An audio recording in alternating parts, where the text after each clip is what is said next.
हाय दोस्तों, नमस्कार। आपका स्वागत है फिर से शुक्ला एजुकेशन गैलेक्सी में। केपी शुक्ला आपके लिए कुछ एक नया टॉपिक, नया बिंदु, नए मैटर लेकर आया हूं, जो देखने के बाद में आपको अंग्रेजी बोलने, जो आप सीख रहे हैं अंग्रेजी बोलने में बहुत ही सहूलियत होगी, बड़ी आसानी होगी और बहुत ही इंटरेस्टिंग वीडियो है। आज का वीडियो का नाम क्या है, देखिए, है डू का करिश्मा। डू का, अब डू भी करिश्माई है। हाँ, होते हैं भाई, डू भी करिश्माई होते हैं, डू करिश्मे होते हैं। अरे इतने बहुरूपीय होते हैं, इतने रूप बदलते हैं, बच्चों को कंफ्यूज करते हैं। वही कंफ्यूजन दूर करने के लिए, कंफ्यूजन निकालने के लिए मैं लेकर आया हूं आज का ये वीडियो। तो कंफ्यूजन क्यों है यहाँ पर, क्या भाई? देखिए, ये डू, यहाँ पर आप डू देख रहे हैं या डोंट देख रहे हैं, यहाँ डू नॉट देख रहे हैं। अब प्रॉब्लम यह है कि डू भैया डू नॉट कैसे हो गया, डोंट कैसे हो गया? डू नॉट और डोंट में कोई अंतर है क्या? नहीं अंतर है। कुछ लोग बताते हैं भैया डू नॉट को आपस में जोड़ दो, कंट्रैक्टेड फॉर्म में इसका डोंट हो जाता है। बिल्कुल सही बताते हैं, लेकिन थोड़ा सा गैप तो है। वो गैप आज के वीडियो में आपको दिखेगा। तो बिना विलंब किए आइए हम पढ़ते हैं डू का यूज कहां कहां हम कर सकते हैं। ये देखिए, पहला स्लाइड आपके सामने। डू का यूज मोस्टली, जनरली, प्रायः, रेगुलरली हम लोग वर्ब के रूप में करते हैं। और डू का मतलब क्या होता है? डू का मतलब होता है करना। क्या? करना, कुछ भी करना, कोई काम करना। डू का मतलब करना, और ये एक वर्ब है, क्रिया है। वर्ब के रूप में हम डू का उपयोग करते हैं, ठीक है। लेकिन कैसे करते हैं उसके पहले देखिए, डू एक वर्ब है। इसका फॉर्म क्या है? डू है, डिड है, डन है और डूइंग है। एक फॉर्म और होता है पांचवा, जिसे हम यस या यस फॉर्म बोलते हैं। इसे हम यहां लिखते हैं डज, डज। ये फॉर्म हो गए वर्ब के। ये देखिए, ये आपका ये प्रेजेंट फॉर्म बोलते हैं, फर्स्ट फॉर्म बोलते हैं, बेस फॉर्म बोलते हैं, है ना। ये डू जो है वर्ब का फर्स्ट फॉर्म है, प्रेजेंट फॉर्म में है और बेस फॉर्म है, ठीक है। आगे बगल में डिड देखेंगे, ये वर्ब का सेकंड फॉर्म है। क्या है? सेकंड फॉर्म है, माने पास्ट फॉर्म है। नेक्स्ट है डन, ये पार्टिसिपल फॉर्म है। पार्टिसिपल, पार्टिसिपल दो हैं, ये है पास्ट पार्टिसिपल, थर्ड फॉर्म बोलेंगे, ये प्रेजेंट पार्टिसिपल आईएनजी है। ये तो वर्ब के रूप में होता। खैर, आज हम इसको, इसको और इसको नहीं लेने वाले हैं। आज हम सिर्फ डू की, सॉरी डू कट गया, सिर्फ डू की चर्चा करने वाले हैं, क्योंकि आज हमें डू का करिश्मा देखना है, डू के चमत्कार देखने हैं, डू के रूप देखने हैं, डू की भूमिका देखनी है। सारे के सारे मैं आपसे प्रॉमिस करता हूं, आज का आज डू का सारी समस्याएं, सारी चीजें जड़ से खत्म होने वाली है। बस वीडियो को इसके किए बिना देखते रहना, और अपने घर में अपने छोटे भाई हों, छोटे बच्चे हों, उनको जरूर दिखाना, क्योंकि उनके लिए बहुत आवश्यक होता है, ठीक है। आइए देखते हैं अभी डू वर्ब कैसे होता है। डू का मतलब होता करना। इसमें क्या करते हैं, आप एक सब्जेक्ट ले लेते हैं, कोई भी सब्जेक्ट, उसके बाद आपको यहां पर लेना है हेल्पिंग वर्ब। ध्यान रखना, डू जब हम वर्ब के रूप में ले रहे हैं तो हेल्पिंग वर्ब जो लेने वाले हैं, याद रखना वहां पर 24 हेल्पिंग वर्ब आप देख चुके हैं। आप ध्यान रखना, यहां पर इज, एम, आर, वाज, वर, कितने हो गए? 5 ना। और यहां पर हैज है, हैव है और हैड है। इसका यूज इतने हेल्पिंग वर्ब से बचिएगा। क्यों बचना है? रीजन है, अगर आपने is, am, are, was, were लिया तो डू में आपको आईएनजी लगाना पड़ेगा, तो डू डू नहीं रह जाएगा, डूइंग हो जाएगा, इसलिए हम उसको नहीं लेने वाले हैं। और अगर आपने हैज, हैव, हैड लिया तो डू को आपको थर्ड में करना पड़ेगा, जो कि रूप बदल जाएगा, हम वो भी नहीं चाहते, ठीक। इसलिए क्या लेंगे, इनको छोड़ करके। There are 24 helping verbs in English grammar. 24 helping verb हैं। 24 में से मैंने 8 को बाहर कर दिया। उसके बाद कितने बचे हैं? कितने बचे हैं? 16 बचे हैं। अब 16 कुछ भी करेंगे। आइए देखते हैं, सब्जेक्ट लिया, हेल्पिंग वर्ब लिया, उसके बाद यही आप डू ले लेंगे, प्योर ऐसे प्लस ऑब्जेक्ट, कुछ भी। अब मैं बताता हूं, मान लीजिए मैंने शुड का ले लिया। किसका? एक मिनट, इसको निकाल दो मैं थोड़ा सा। मुझे लेना है शुड, ये हेल्पिंग वर्ब है ना। और आप जानते हैं वो जो 8 मैंने दिखाया था उससे दूर के हैं, तो मैं यहां लिखूंगा यू शुड, ये हो गया आपका सब्जेक्ट, ये हो गया हेल्पिंग वर्ब। अब क्या लेंगे, वर्ब, डू लेना है। आप ये लिखिए डू, यू शुड डू, आपको करना चाहिए। क्या करना चाहिए, दिस टास्क, दिस वर्क, हरी, पर आपको ये काम, या दिस वर्क, आपको ये काम करना चाहिए। अब भैया आप शुड का यूज, शुड का मतलब चाहिए होता है, शुड भरपूर लगाइए, बिंदास लगाइए, आगे डू कीजिए, आपको ये काम करना चाहिए, आपको लिख, ठीक ना, तो कुछ भी हो गया यहाँ पे। नेक्स्ट है, अगर लेंगे हम, we can do this work, हम लोग ये काम, अब जहां पर कैन होता है वहां पर क्या सकना होता है, हम इस काम को कर सकते हैं, हम इस काम को कर सकते हैं। अब ये देखिए, शी मस्ट डू, उसे ये काम अवश्य करना चाहिए। माने इस प्रकार से आप 8 हेल्पिंग वर्ब को छोड़ करके कोई भी हेल्पिंग वर्ब लेंगे, सब्जेक्ट आप ध्यान देना, सब्जेक्ट करना है, हेल्पिंग वर्ब आपको कुछ भी लेना है, बस 8 को छोड़ करके, हेल्पिंग वर्ब कुछ भी लेना है, बस 8 हेल्पिंग को छोड़ करके। क्यों उनको छोड़ करके, is am are was were, has have had, अगर is am are was were लगाएंगे तो वर्ब में आपको आईएनजी करना पड़ेगा, और हैज हैव हैड लगाएंगे तो थर्ड करना पड़ेगा, इसलिए आप इन हेल्पिंग वर्ब को लेकर कर सकते हैं दोस्तों। तो ये रहा डू का काम वर्ब के रूप में, और डू का मतलब करना होता है। आप ढेर सारे सेंटेंस बनाइए, रिपीट कीजिए, प्रैक्टिस कीजिए, धड़ल्ले से बोलिए, अभी से तुरंत अभी बोलिए। अब आइए देखते हैं, क्या डू के कुछ और रूप हैं? हाँ बिल्कुल हो सकते हैं। कौन कौन से रूप हो सकते हैं, आज इस वीडियो में सारी चीजें हम कंफर्म करने वाले हैं, ठीक है। ये देखिए स्लाइड नंबर 2, ये देखिए डू एज हेल्पिंग वर्ब। अभी तक आपने क्या देखा, डू वर्ब के रूप में होता है, डू का मतलब करना होता है, लेकिन अब इस स्लाइड में हम लोग देखने वाले हैं डू का यूज तो हेल्पिंग वर्ब के रूप में भी होता है। अच्छा अब ये बताइए, अगर डू वर्ब है और डू हेल्पिंग वर्ब है, हम पहचानेंगे कैसे डू हेल्पिंग वर्ब है? बहुत सिंपल सी बात है, देखिए ये जो डू है हेल्पिंग वर्ब का भी काम कर रहा है, वर्ब का काम कर रहा है। हेल्पिंग वर्ब मतलब क्या, जो हेल्प करे, सहायता करे, हेल्पिंग वर्ब। और वर्ब किसकी सहायता करेगा, वर्ब की सहायता करेगा।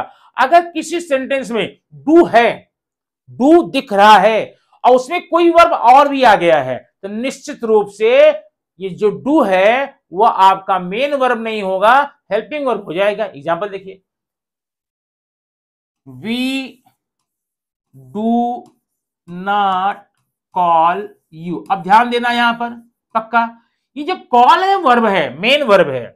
जब ये मेन वर्ब है तो डू तो मेन वर्ब होगा नहीं, क्योंकि एक म्यान में 2 तलवारें नहीं रहती हैं, और लोग कहते हैं एक जंगल 2 शेर नहीं रहते, उसमें शेर बहुत रहते हैं। तो यहां पर ये जो डू है ये मेन वर्ब नहीं हो सकता, इसका मतलब करना नहीं हो सकता, ये हेल्पिंग वर्ब हो सकता, क्योंकि मेन वर्ब यहां पर आया है। ठीक, जब तक सेंटेंस में मेन वर्ब नहीं था तब तक डू ने कॉलर टाइट किया, कहा I am the main verb, मैं हूं।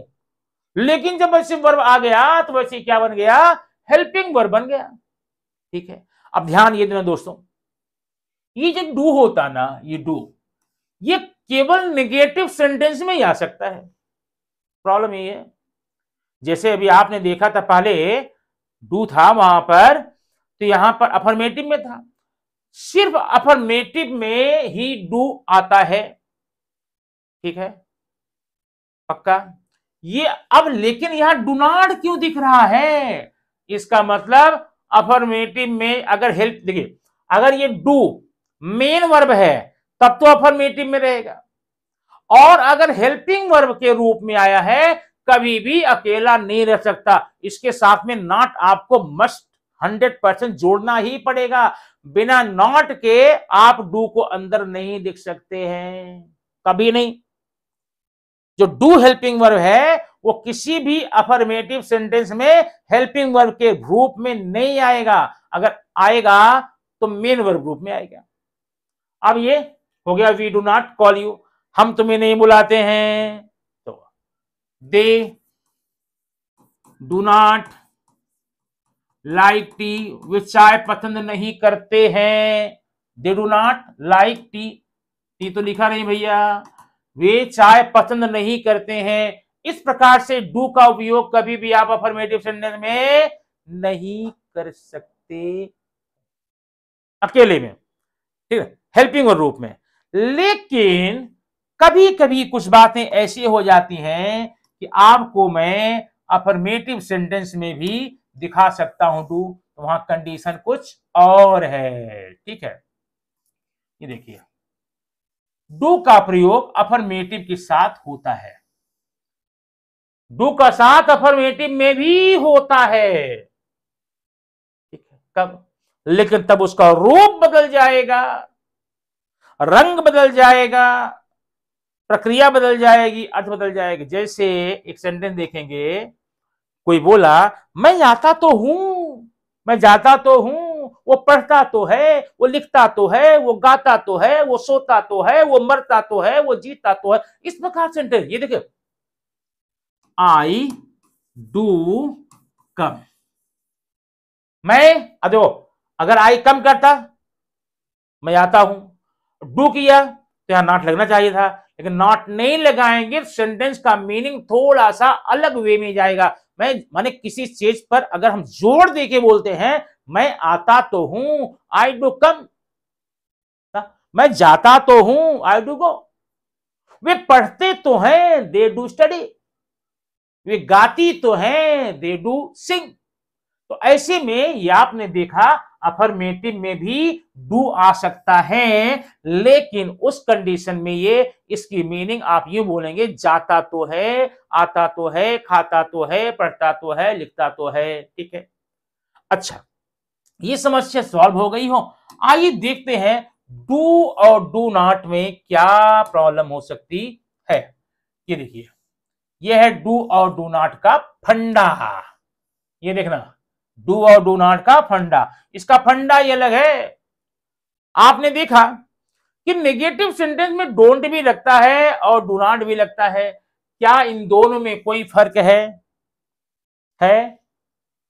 कोई गंभीर फर्क तो नहीं है, लेकिन है, अंतर तो है भैया, थोड़ा सा, भले ही स्लाइट डिफरेंस हो, बट है।